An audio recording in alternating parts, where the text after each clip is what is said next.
जय श्री कृष्ण। राधे राधे दोस्तों, आज मैं एक बहुत ही रहस्यजनक घटना आप लोगों को सुनाने वाली हूँ, जिसे सुनकर आप लोगों के भी होश उड़ जाएंगे, आपके आंखों से भी आंसू आ जाएंगे।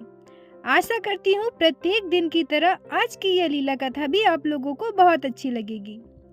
उड़ीसा की निवासी निहारिका जी अपने परिवार के साथ बहुत ही खुश थी। उनके पास एक छोटे से प्यारे से लड्डू गोपाल हैं, जिनको उनके पिताजी ने उनकी शादी पर गिफ्ट स्वरूप दिया था। निहारिका जी कहती हैं कि पहले मैं लड्डू गोपाल की सेवा के बारे में ज्यादा कुछ नहीं जानती थी, पर धीरे धीरे यूट्यूब पर वीडियो देख देख कर बहुत कुछ सीख गई हूँ और अब तो जैसे लड्डू गोपाल में बिल्कुल खो ही गई हूँ। सुबह से लेकर शाम तक मैं लड्डू गोपाल की सेवा में लगी रहती हूँ। लड्डू गोपाल की ड्रेस तैयार करना, उनका श्रृंगार करना, उन्हें भोग लगाना, इन सब चीजों में कैसे मेरा दिन बीत जाता है मुझे पता ही नहीं चलता। मेरा जीवन अपने प्यारे से लड्डू गोपाल के साथ हंसी खुशी बीत रहा था। एक दिन अपने फ्रेंड के घर पे भागवत कथा सुनने के लिए मैं गई थी। वहां जाकर मैं देखती हूँ कि जो महाराज जी भागवत पाठ करने आए हैं, उनके बगल में एक बड़े से प्यारे से लड्डू गोपाल बैठे हैं। उस प्यारे से बड़े से लड्डू गोपाल को देखकर मेरे मन में भी ख्याल आया कि अगर ऐसे ही एक लड्डू गोपाल मेरे पास होते तो कितना अच्छा होता। मैं भी इतने बड़े से लड्डू गोपाल को अपने घर लाना चाहती थी, पर उस समय मेरी आर्थिक स्थिति कुछ ठीक नहीं थी। मैं सोच रही थी कि अगर मैं अभी से पैसे जोड़ना स्टार्ट करूंगी तो कुछ दिनों के बाद जन्माष्टमी है, तब तक मेरे पास पैसे इकट्ठे हो जाएंगे और मैं लड्डू गोपाल को अपने घर ला सकूंगी। जन्माष्टमी को अब बस 7 दिन बचे थे और मेरे पास इतने ज्यादा पैसे भी जमा नहीं हुए थे। जब मैं पैसे गिनकर देखती हूँ तो मेरे पास मात्र 1600 रुपए थे। मैं वो 1600 रुपए लेकर दुकान में लड्डू गोपाल लेने के लिए जाती हूँ। दुकान में जाकर जब मैं बड़े लड्डू गोपाल की कीमत पूछती हूँ तो दुकान वाले भैया उसकी कीमत 4700 रुपए बताते हैं। मैं वहाँ से निराश होकर बिना लड्डू गोपाल के घर वापस आती हूँ। जन्माष्टमी से पहले 3100 रुपए नहीं जोड़ सकती थी, इसलिए मैंने बड़े गोपाल को लेने का सपना ही छोड़ दिया और मैं अपने छोटे से लड्डू गोपाल की सेवा और भी प्यार से करने लगी। जन्माष्टमी से 5 दिन पहले मैं एक ही सपने को बार बार देख रही थी। मैं अपने सपने में एक छोटे से बच्चे को रोते हुए देख रही थी। मुझे समझ में नहीं आ रहा था कि वो बच्चा कौन है, पर बार बार एक ही सपना देखकर मैं परेशान हो गई थी और मुझे गुस्सा भी आ रहा था कि आखिर वो बच्चा कौन है, कौन मुझे बार बार सपने में दिखाई दे रहा है, कौन है वो छोटा सा बच्चा जिसको देखकर मेरी नींद खुल जा रही है।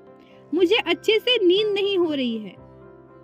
इस बारे में मैंने अपने गुरुदेव और अपने परिवार से बात की, परंतु कोई इस बारे में कुछ नहीं बता सका। फिर मैंने सोचा कि मेरे पास जन्माष्टमी से पहले इतने पैसे तो नहीं होंगे कि मैं बड़े लड्डू गोपाल को ला सकूं। तो मैं एक काम करती हूँ, मेरे पास जो पैसे हैं उससे जन्माष्टमी के दिन छोटा सा कीर्तन करवाती हूँ। यही सोचकर मैं अपनी स्कूटी लेकर अपने मायके के लिए निकल जाती हूँ, मेरी मम्मी को लाने के लिए, जो मेरे ससुराल से 20 किलोमीटर की दूरी पर था। लगभग मैं अपने मायके पहुँचने ही वाली थी, पर अपने मायके पहुँचने के 3 किलोमीटर पहले ही मेरे जीवन में घट गई एक बहुत बड़ी घटना। मैं देखती हूँ कि रास्ता पूरा खून से भरा हुआ है और शीशे के टुकड़े चारों ओर बिखरे पड़े हैं। यह दृश्य देखकर मैं समझ गई कि यहाँ कोई बहुत बड़ा एक्सीडेंट हुआ है। मैं अपनी स्कूटी रोकती हूँ और आसपास के लोगों से पूछती हूँ कि यहाँ पर क्या हुआ है।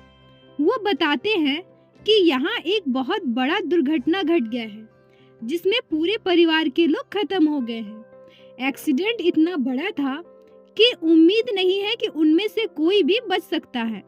निहारिका जी कहती हैं कि मुझे यह सुनकर बहुत बुरा लगा, बहुत दुख हुआ। मैं अपनी गाड़ी खड़ी करके इधर उधर देखने लगी। तभी मैं देखती हूँ कि रास्ते के दूसरे तरफ थोड़ी दूर में एक बैग पड़ा है। पहले मैं सोची कि क्या इसको खोलना सही होगा। नहीं नहीं, रास्ते में गिरा हुआ बैग कभी भी नहीं खोलना चाहिए। यह सोचकर मैं अपनी स्कूटी स्टार्ट करके आगे निकलती हूँ। तभी मुझे किसी बच्चे की रोने की आवाज आती है, मानो ऐसा कोई छोटा सा बच्चा बहुत जोर जोर से रो रहा है। मैं फिर से वहाँ रुक जाती हूँ और इधर उधर देखने लगती हूँ, पर मुझे कहीं भी कोई बच्चा नहीं दिखाई दे रहा था। मैं फिर से स्कूटी स्टार्ट करती हूँ। मुझे फिर से बच्चे की रोने की आवाज आती है। मेरा मन बार बार उस बैग की तरफ जा रहा था। फिर मैंने सोचा कि इतना बड़ा बैग रास्ते में ऐसे ही पड़ा है, जो होगा होगा, पर मैं इस बैग को एक बार खोलकर जरूर देखूंगी। यह सोचकर मैं उस बैग के पास जाती हूँ और बैग को खोलती हूँ। बैग को खोलते ही जो मैं देखती हूँ वह सच में बहुत ही आश्चर्यजनक था। बैग के अंदर एक बड़े से लड्डू गोपाल को देखती हूँ, जिनके पास तुलसी के पत्ते और फूल थे। दोस्तों, आप जिस लड्डू गोपाल के दर्शन अभी कर रहे हैं, ये वही लड्डू गोपाल है जो निहारिका जी को उस दिन बैग में मिला था। निहारिका जी कहती हैं कि लड्डू गोपाल को इस हालत में देखकर मैं बिना कुछ सोचे लड्डू गोपाल को बैग से निकालती हूँ, और निकालती ही मैं देखती हूँ कि लड्डू गोपाल के हाथ में बहुत जोर की चोट लगी है और उनका एक हाथ थोड़ा मुड़ चुका है। दोस्तों, हम अपने पापी नजरों से भगवान का कुछ भी दर्शन नहीं कर सकते, परंतु यह सोचिए कि अगर यह चोट किसी बच्चे को लगा होता, उनका हाथ या पैर टूट गया होता, तो उसे कितना दर्द होता, उसे कितनी खून निकलती। वही दुख और तकलीफ से हमारे लड्डू गोपाल गुजर रहे थे। निहारिका जी कहती हैं कि लड्डू गोपाल को इस हालत में देखकर मेरा कलेजा कांप गया और मैं लड्डू गोपाल को गोद में लेकर खड़ी खड़ी रोने लगी। थोड़ी देर बाद मैं आसपास के लोगों से पूछती हूँ कि यहाँ पर जो एक्सीडेंट हुआ है उसके बारे में कुछ बता सकते हैं, उसका कोई एड्रेस या पहचान। पर किसी को कुछ भी नहीं पता था, कोई कुछ नहीं बता पा रहा था। वही रास्ते में लोगों से मुझे पता चला कि एक्सीडेंट इतना भयानक था कि उस परिवार का कोई भी बच नहीं पाया है, सबकी मृत्यु हो चुकी है। मैं लड्डू गोपाल को लेकर आसपास की दुकान में गई जहां पर एक्सीडेंट हुआ था। वही पास की दुकान में मैंने पूछा कि भैया, इस एक्सीडेंट के बारे में आपको कुछ पता है? वो लोग कौन थे, उनका कुछ पता आपको पता है क्या? दुकान वाले भैया मना करते हुए मुझसे कहते हैं कि उन्हें कुछ भी नहीं पता। मैं उसकी दुकान पर अगले 2 घंटे तक लड्डू गोपाल को लेकर बैठी रही।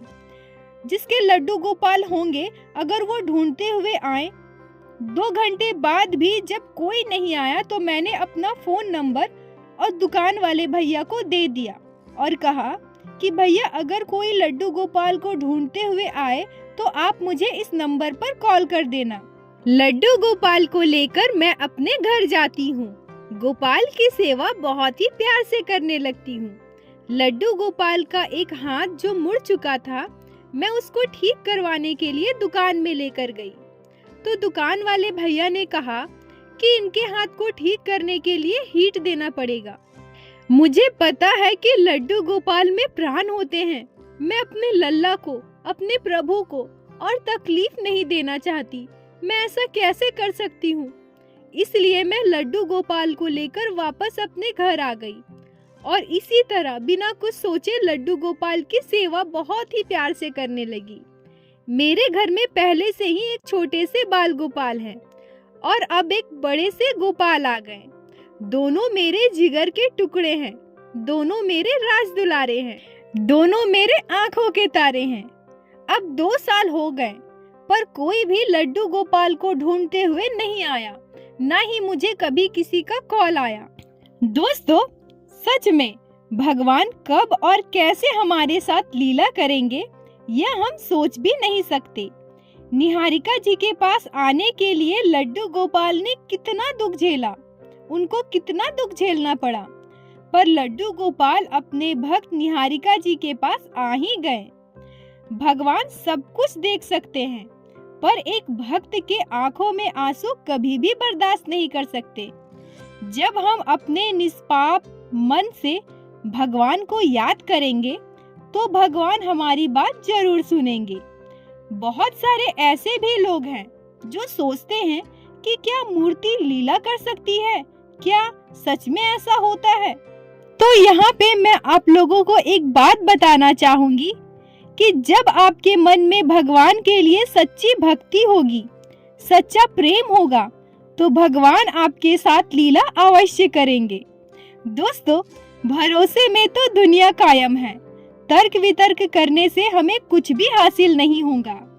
जिस दिन आपके मन में भगवान के लिए विश्वास जाग जाएगा, उस दिन आप सच में भगवान के दर्शन कर पाओगे। हो सकता है वो दर्शन आपको सपने में हो या भगवान आपके साथ लीलाओं के जरिए दर्शन दे। मैं निहारिका जी को बहुत बहुत धन्यवाद देती हूँ जो आपने इस लीला कथा को हमारे साथ शेयर की और हमें इस काबिल समझा कि आपकी इस लीला कथा को सारे भक्तों के साथ हमारे चैनल के माध्यम से शेयर कर सकूं। ऐसे ही अपना प्यार और साथ बनाए रखें। बोलो बाके बिहारी नाथ की जय, लड्डू गोपाल की जय, जय जय श्री राधे। दोस्तों, आप लोगों को आज की ये अद्भुत लीला कथा कैसी लगी? अगर वीडियो अच्छी लगी हो, आपके दिल को छुई हो, तो कृपया वीडियो को लाइक करें और अपने दोस्तों के साथ शेयर अवश्य करें, जिससे बाकी भक्त भी लड्डू गोपाल की इस अद्भुत लीला कथा को श्रवण कर सके। और हमारे चैनल को सब्सक्राइब करें, जिससे प्रतिदिन आप लोग हमारे चैनल पर श्री बाके बिहारी श्री लड्डू गोपाल की अद्भुत लीला कथा सुन सके। दोस्तों, अगर आपके जीवन में घटी हो कोई भी चमत्कारी घटना या लड्डू गोपाल ने कभी भी की हो कोई भी लीला जिसे आप हम सभी के साथ शेयर करना चाहते हैं, तो कृपया हमें इंस्टाग्राम पे मैसेज करें। हम आपसे कांटेक्ट करेंगे और आपकी उस लीला कथा को हमारे चैनल पे बाकी सारे भक्तों के साथ शेयर अवश्य करेंगे। राधे राधे दोस्तों।